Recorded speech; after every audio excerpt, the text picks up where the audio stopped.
Thursday afternoon edition of Golden Black Live. Brian Newbert joins me. Thank you for joining us. Our WL5 is going through a little bit of transition on its website, so we don't have the chat available. If you really want to talk to us, tweet us at goldenblack.com or at Alan Karpick or at Brian Newbert. We'll keep an eye out. Steer them into that cesspool. What? Yeah, I know. I don't think they really want to talk to us, but we do have a great show today. Not only Brian here for first 15, 20 minutes to kind of debrief us on Purdue men's basketball and what went down and what's ahead for the Boilermakers, but also Coach Jeff Brom will join us at 2:20, and Jeff will talk about our pet philanthropy at Golden Black, the Purdue Challenge. Obviously, we'll talk a little bit about that, and obviously get into Purdue football and where things are going with the Boilermakers here, as they are about 55 to 60% of their way through spring ball, heading into the spring game next Saturday, the 8th. They do have a scrimmage on the 1st. Also want to thank our sponsors, Triple X, on the hill but on the level, the Purdue tradition since 1929. John Basham and the good folks at Basham Reynolds. They don't make them like John, as we always say. Hilton Garden Inn, when tomorrow's a big day, stay at HGI tonight. And Christy Kuntz and the good folks down on the levee there. And Trent Johnson had a debriefing with Trent this week. Been a big-time supporter of Golden Black over the years, and we appreciate that. But we love to talk basketball and what's going on in the world of Purdue sports. Trent is fun to do that with. All right, Brian, speaking of Purdue basketball, Purdue ended its season in a disappointing fashion, 32-point loss to Kansas. I don't know that that's not indicative at all, really, of what the season was. It was a very successful season for Matt Painter and company. But what was your taste in your mouth after watching Purdue end its season? How do you view that part? Yeah, it was pretty shocking to see how it all ended. I don't think Kansas is 33 points better than Purdue, or 32 points, whatever it was. I thought it was 33. You said 32. I think it was 98-6. You may be right. I could be wrong. I tried to block it out. Yeah, Kansas isn't 33 points better than Purdue. Purdue had a great season. I don't think anything about the Kansas game changes that. You win 27 games. You win the Big Ten outright by 2 games. Obviously, there were a lot of big wins along the way. You sweep Michigan State. You sweep Indiana. You beat Wisconsin at home. You win in the Crossroads Classic. Finally, you beat Notre Dame. It was a great season by any objective measure. But like they say, the NCAA tournament's all about the draw. You get Kansas on the wrong night in the wrong facility, and everything happens so fast. It goes from like a 2-point game to a 25-point game in what seemed like that. And that's just sort of, I suppose, the nature of NCAA tournament basketball. Sometimes when you get to a certain level, you run into the wrong team on the wrong night, and it all comes crashing down. But I don't think anything about the Kansas game changed anything that happened prior. Yeah, and certainly Kansas, it may be even a little, not shocking, but surprising that Oregon beats Kansas. But again, this is the NCAA tournament is about matchups. Oregon, long, athletic, making shots like crazy, was able to have the best of Kansas Tuesday. Did that surprise you, or how much did that surprise you, I guess I should say? On the night Purdue played Kansas, Kansas made every shot they took. I mean, that's in some ways the nature of basketball. Were there things Purdue could have done better to keep Kansas out of its comfort zones? Absolutely. Purdue turned the ball over way too much. That was an issue all season long for Purdue, or a sensitivity all season long for Purdue. We wrote that prior to every single game. Hey, if Purdue turns the ball over too much, lets the opponent out in transition, squanders too many, at-bats on offense, it's going to struggle. Kansas was the last team on earth Purdue could afford to do that against, other than maybe the Golden State Warriors, let's say, for example. And Purdue turns the ball over 16 times. That changes the game. And you get Kansas, again, on the wrong night in the wrong facility. They start making tough shots. They get their heads up, as Matt Painter says. One thing leads to another. Suddenly you go from being down 2 to being down 25 in a heartbeat. The Oregon game, Purdue and Oregon are completely different teams. The level of athleticism Oregon has is very different than what Purdue has. Jordan Bell changed that game. Yes, he did. Because he blocked everything Kansas took. And sometimes this happens in basketball, I think, where when one guy has such a defensive impact on a game, it gets in everybody's head. Maybe that affects their three-point shooters a little bit even too. When you're struggling to score so much, maybe that changes a little bit. Or maybe Kansas just had an off night shooting. They had an unbelievable night one night, an off night the next. And And the rest is every history. basketball game is different. Yeah. People sometimes don't realize that. Every basketball game is completely different. The matchups are different.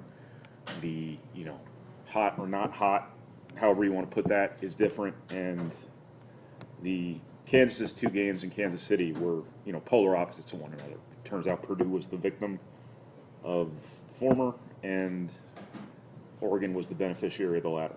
Yeah, no question. Now looking ahead, obviously, in the near term, we get some Purdue fans will have some big news to watch for on Sunday as I believe it's the Naismith Award is announced. And Caleb Swanigan, a finalist for that. Your view on that? I mean, he certainly is.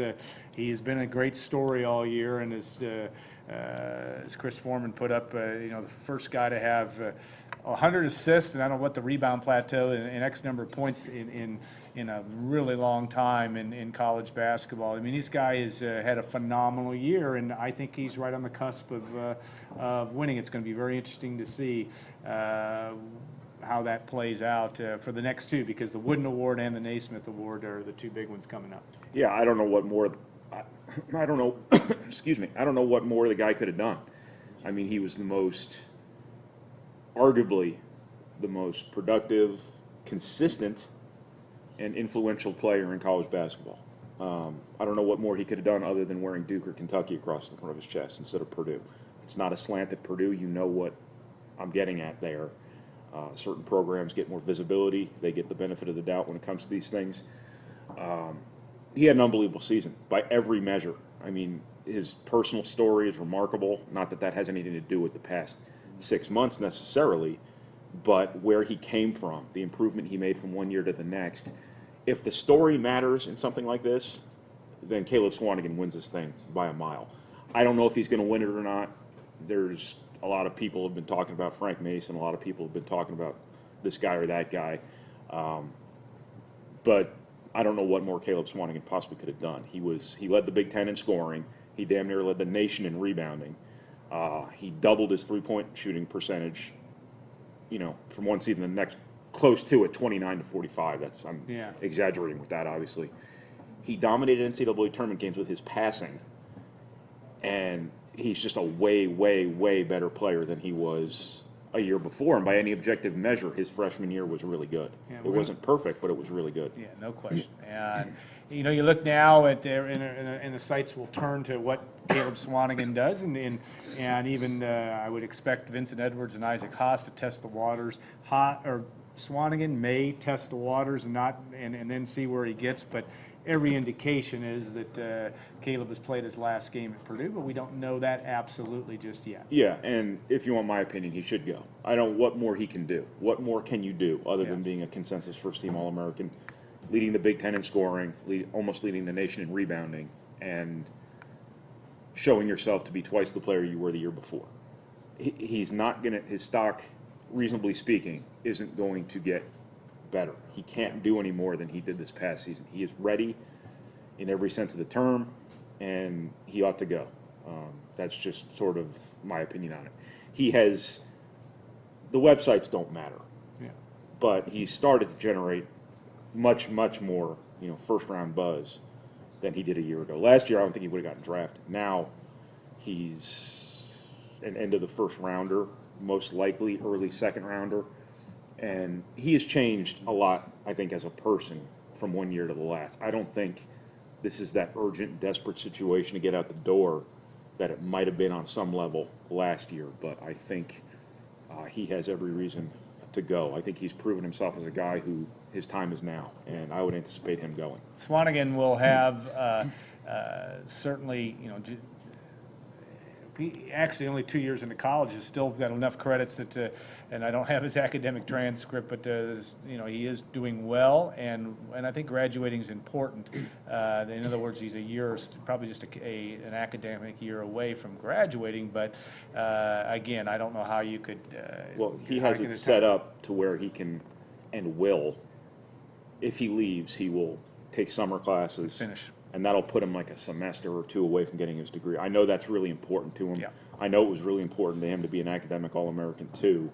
And that's something, one way or another, he's going to have his degree in his hands. It sounds like one day. Yeah, I wouldn't bet against him on that front. All right, we'll turn our sights to next year, and obviously this is going to be a team, Purdue, that the Boilermakers may be overlooked by some, but you don't, assuming that, again, I think Haas and Edwards will probably test the waters. I would guess that both those guys will be back, but this is a team that should start with a pretty good nucleus heading into the 17-18 year. Yeah, this strikes me as that consummate team that's going to be really good, but people are going to write off because they lost one player, and they have Purdue on their jerseys. Yeah. Purdue seems to get overlooked, all the time. It's been that historically, too. Next year, Purdue's going to have a lot of seniors. It's interesting. They're going to be an old team, but a young team. Yeah. They're going to be a really experienced team that's going to really need freshmen to come in and help them. So that's going to be an interesting balance next year. But when you look at the senior class, Purdue should have back. I'm like you. I'm sure Vincent Edwards and Isaac Haas go through the process, just kind of see where they are with things. But I would anticipate both of them being back when all is said and done. You couple that with Carson Edwards, who showed flashes of budding stardom this year, a pretty solid looking freshman class that comes in and gives you a lot of what you don't have now, maybe completes Purdue a little bit. You won't be as dynamic offensively because you lose such a force in Swanigan.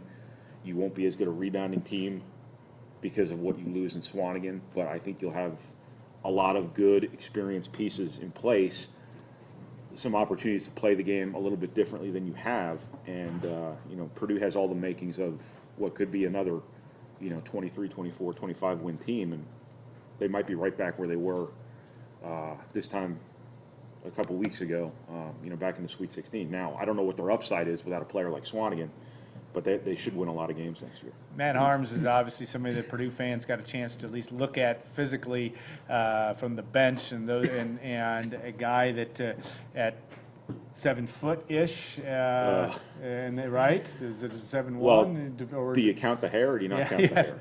With the hair, he's about 7'5". Yeah. But I think in reality, he's all a 7'2", 7'3". Yeah, and he is a guy that can maybe stretch a little bit with shooting the basketball. Will be interesting to watch. Nigel Eastern obviously coming in. Eden Ewing, you got Wheeler coming in as well. This is, you got 5 guys and maybe a 6th before long that will be added to this class. Yeah, this class gives Purdue something it doesn't otherwise, have in abundance right now. They're long, they're athletic. I don't know if they're as skilled as maybe some past classes, but Aaron Wheeler, Nigel Eastern, Matt Harms give you a lot of length, a lot of mobility, a lot of defensive versatility, and sort of completes Purdue a little bit, just from a physical profile perspective more than anything. But obviously they're freshmen. But the good news for Purdue is they're going to be in a position to be brought along slowly because you have a lot of veterans coming back next year that should represent the core of a pretty good team. So before, when Purdue's had classes come in like this, big classes, they've had to throw them out there ready or not. 2012 was one that was a disaster. 2007 was one that was an absolute home run. Yeah. 2014 was another one that was a home run. This will be different. You've got a really good group of veterans with the kids coming in behind them, so the kids have some cushion to kind of break into the college game slowly, and that's probably the best case scenario for Purdue. All right, last question for you. Brandon McCoy rumors, obviously, in the McDonald's All-Star game last night. His name gets thrown into and you cover basketball and football recruiting very closely, but a very talented young man that somehow Purdue's name was listed with him. Bring us up to speed on that. I don't think you expect a commitment tonight, is what your point is. Okay, first of all, it came in a tweet that said, I have a Final Four, and I'm also considering Purdue. So Purdue's not in his Final Four. Yeah. They're recruiting him. He mentioned them. He's a McDonald's All-American. He's terrific talent, no doubt. Most likely a terrific. I have never seen him play. He's probably got some redeeming qualities as a basketball player to have I saw him play earned only a spot last in night. that game. He's good. But no, he's not coming to Purdue. Everybody's freaking out about this McDonald's All-American suddenly beating down Purdue's door. Purdue's trying. I thought it was interesting that Purdue's putting time into recruiting this kid. It probably hasn't even got to the point yet where it sits across the table from him and finds out what it takes to get him. They've probably not even significantly recruited him. But when you look at the list, it's a scary list, man. Michigan State, Oregon, San Diego State, UNLV. Who am I forgetting? No, we were Okay. running through them today, but The kid's not coming to Purdue. yeah. He Well, mentioned Purdue in a sooner or tweet, late in the game. Yeah. which is interesting that Purdue's, swinging for the fences here on this need for a big man coming in next year. But it was a tweet that said Purdue's not even in his final five, and it's what month is it? It's going to be April on Saturday. It's April, and Purdue's not in his final five. So Yeah. much ado about nothing. I think you may be right. All right, we have we're going to shoo you off. We're not going to do that, but we'll have you back for segment 3 with Kyle. But we're looking forward to Coach Jeff Brom will be joining us here after a 2-minute break, and we'll look forward to chatting Purdue football, Purdue Cancer Challenge, and more in the second segment on Golden Black Live. Stay tuned. We'll see you in a couple of minutes.